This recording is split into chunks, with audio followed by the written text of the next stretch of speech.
Some deaths are so strange that they sound like bad jokes, but they really happened. In this video, we'll look at 5 more real cases of the most ridiculous deaths ever recorded. These are not urban legends or movie plots, just real people who met their end in ways that seem too bizarre to be true.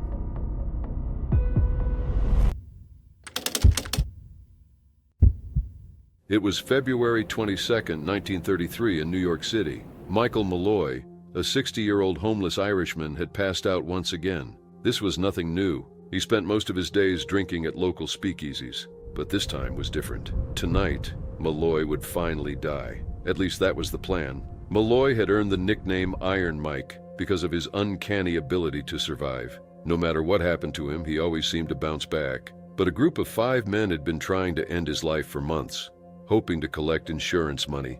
They were about to make one final attempt. Michael Malloy was originally from County Donegal, Ireland. He had once been a firefighter but had fallen on hard times, ending up homeless in New York City. By the early 1930s, he spent his days drinking heavily, moving from bar to bar. One particular speakeasy, owned by Tony Marino, would lead him to his tragic fate. Marino had a history of insurance fraud. The year before, he had taken out a policy on a homeless woman, encouraged her drinking, and then staged her death.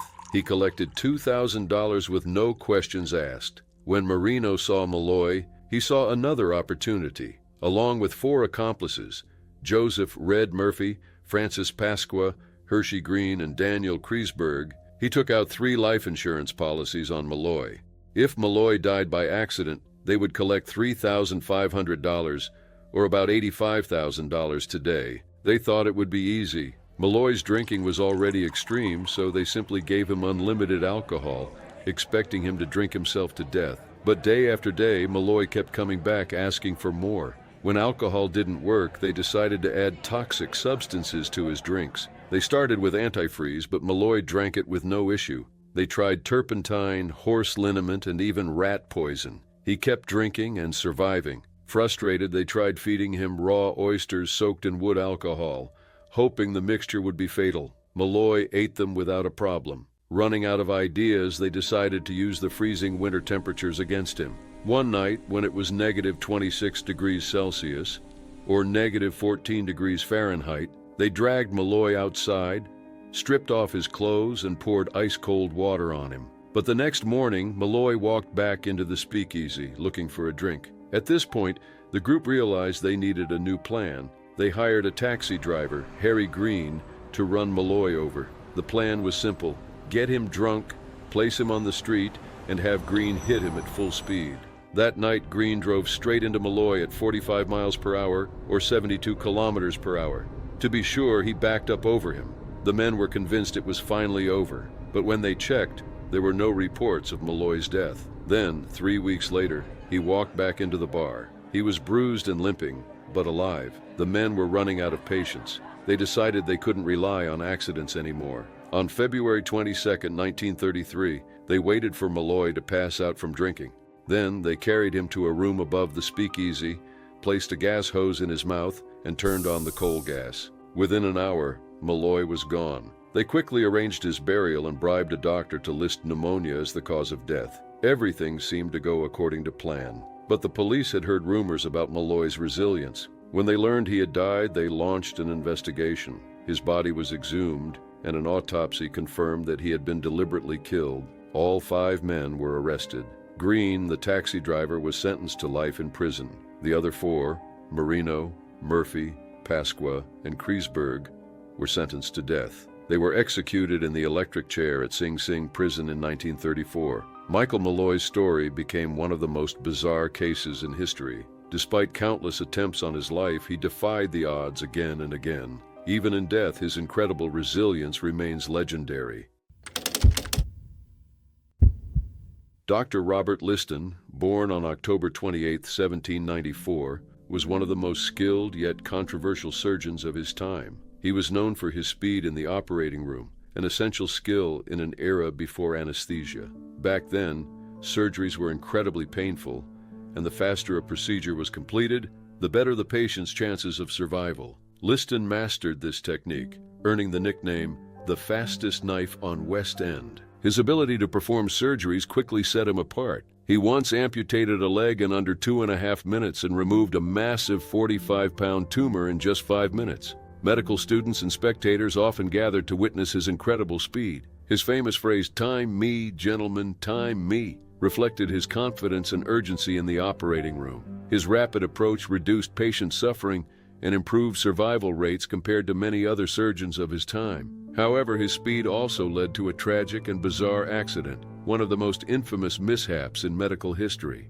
In 1847, during a leg amputation, Liston worked as fast as usual, but in his rush, he accidentally cut off the fingers of his assistant, who was holding the patient's leg. At the same time, his scalpel slashed the coat of a bystander who was watching the surgery. What followed was a shocking chain of events. Both the assistant and the patient later passed away due to infections, which were common at the time due to poor sterilization practices. The bystander, believing he had been fatally wounded, collapsed from the shock. He did not survive. This tragic incident became known as the only surgery in history with a 300% mortality rate, forever tying Liston's name to one of the strangest medical accidents ever recorded. Despite this, Liston was a pioneer in many ways. Unlike most surgeons of his time, he emphasized cleanliness. While others moved from one patient to another without washing their hands or tools, Liston was meticulous about hygiene. He washed his hands before and after surgeries and cleaned his instruments, which likely contributed to his lower-than-average patient mortality rate. While most surgeons of the time lost 1 in 4 patients, Liston's rate was only 1 in 10. Beyond cleanliness, Liston played a key role in advancing medical practices. In 1846, he became the first surgeon in Europe to use ether as an anesthetic, a breakthrough that would revolutionize surgery by making procedures far less painful and reducing the risk of death from shock. His contributions helped shape modern surgical techniques. Liston also invented medical tools still in use today. He designed the Liston knife, a double-edged blade for amputations, and the long Liston splint, which helped treat broken femurs. The splint became widely used, including during World War I. His innovations in surgical instruments left a lasting impact on medicine. Though highly skilled, Liston was known for his fiery temperament. He often clashed with colleagues and was quick to defend what he believed was right. One of his most well-known confrontations was with Dr. Robert Knox, an anatomist accused of using bodies obtained through unethical means.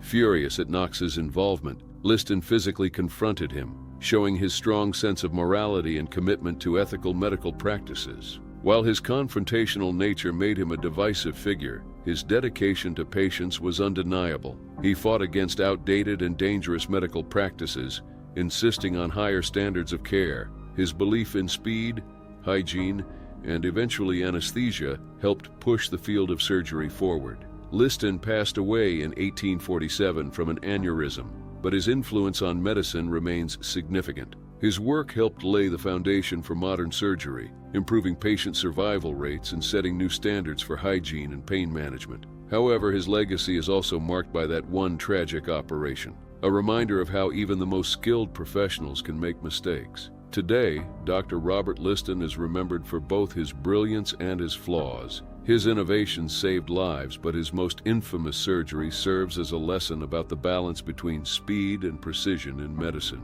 His story remains one of both progress and caution in the history of surgery.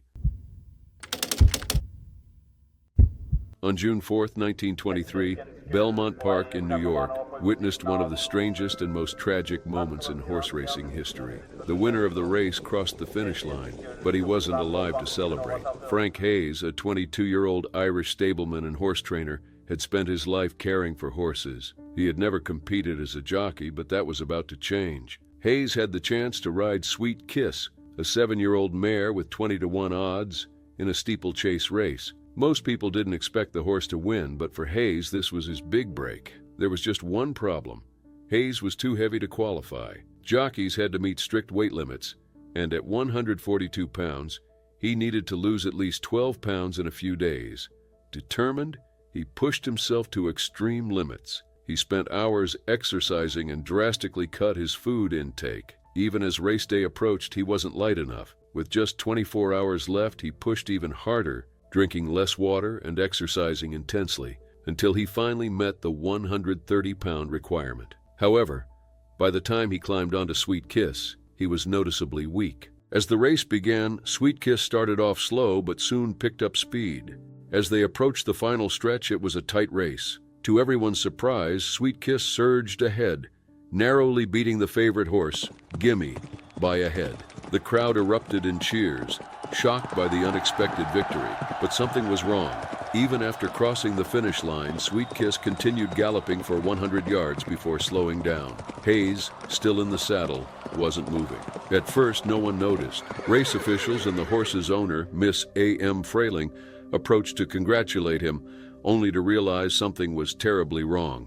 Track physician Dr. John A.H. Voorhees rushed to check on Hayes. Sadly, he confirmed that Hayes had passed away mid-race, likely from a heart attack caused by the extreme weight loss and physical stress. Witnesses later recalled seeing Sweet Kiss swerve slightly near the final jump, likely due to Hayes slumping forward. Since his passing wasn't discovered until after the race, the victory remained official, making Hayes the first and only jockey to win a race posthumously. All post-race traditions were canceled, and Hayes's tragic yet historic victory spread quickly across the horse racing world. Following his death, Hayes was buried at Holy Cross Cemetery in Brooklyn, still wearing his racing silks. Friends and family gathered to say goodbye, never expecting that he would make history in such a tragic way. As for Sweet Kiss, she never raced again. Many jockeys were reluctant to ride her after what happened. Over time, she became known as the Sweet Kiss of Death. Although the exact moment of Hayes's passing remains unknown, his determination and sacrifice made history. To this day, his name is remembered as the jockey who won a race he never got to celebrate. On September 3, 2023, in Kolhapur, Maharashtra, India, a routine workday at a factory took a devastating turn. Aditya Jadhav, a factory worker, became the victim of a reckless prank that cost him his life. Aditya had worked at the foundry for some time. Like many workers, he spent long hours in a demanding environment surrounded by heavy machinery. Despite the tough conditions, he had built friendships with his co-workers. The workplace was often busy, but there were moments of lightheartedness where employees joked around to ease the pressure. Unfortunately, one of these moments turned into a tragedy. That day, Aditya was on the factory floor when he approached his supervisor, Rakesh Wagmore. Surveillance footage captured what happened next. Rakesh, holding a high-pressure air hose, started playfully blowing compressed air at Aditya's back and neck. At first, it seemed like harmless fun, something that had likely happened before. The two men laughed and no one saw any danger in it. Then, without warning, Rakesh directed the air hose at Aditya's lower body and released a powerful burst of air. The force was extreme, causing Aditya to collapse instantly. What had started as a joke had turned into a horrifying scene. His co-workers, realizing something was terribly wrong, rushed him to the hospital, but the damage was severe. The high-pressure air caused internal injuries, leading to life-threatening complications. Despite doctors' efforts, Aditya passed away 15 days later on September 18th. His death was shocking and completely avoidable. What was meant to be a joke had turned into an irreversible tragedy. His colleagues were left in disbelief, struggling to understand how a moment of recklessness could lead to such a devastating outcome. After the incident, authorities launched an investigation. The police quickly identified Rakesh Wagmore as the person responsible, but before he could be questioned, he disappeared. As of now, he remains on the run, leaving many unanswered questions. His sudden disappearance only deepened the anger and confusion surrounding the case. The local community was outraged. Many couldn't believe that something so serious had resulted from a prank. When footage of the incident surfaced online, it sparked even more anger. The video showed Aditya laughing and interacting with Rakesh moments before everything went wrong. It was painful to watch. 1 second, he was fine, and the next, he was in agony.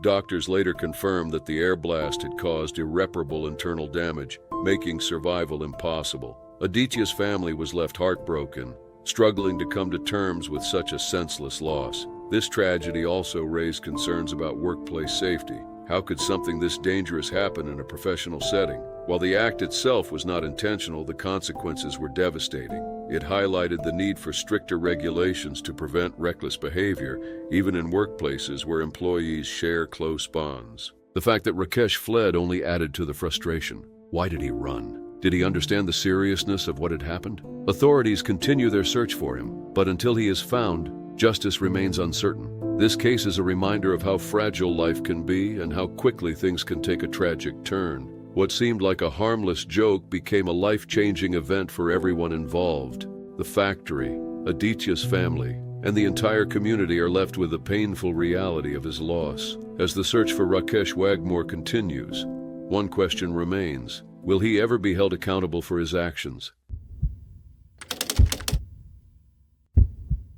January 2020 in Tel Aviv, Israel. The rain had been falling steadily, but by the afternoon, it turned into a severe storm.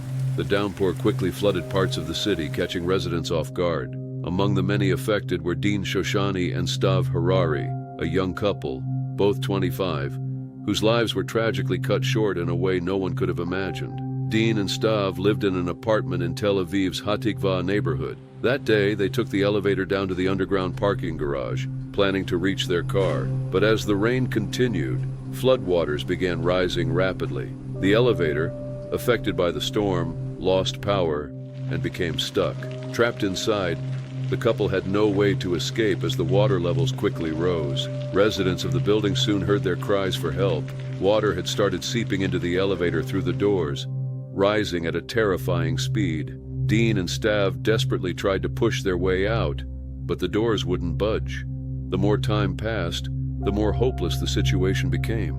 A neighbor named Eli later recalled hearing their desperate calls. He remembered hearing them struggling to escape. Then there was silence, and they knew what had happened. Eli and other residents repeatedly called emergency services, but with the storm causing chaos across the city, their calls went unanswered. Eli attempted to call 16 times, but the lines were overwhelmed.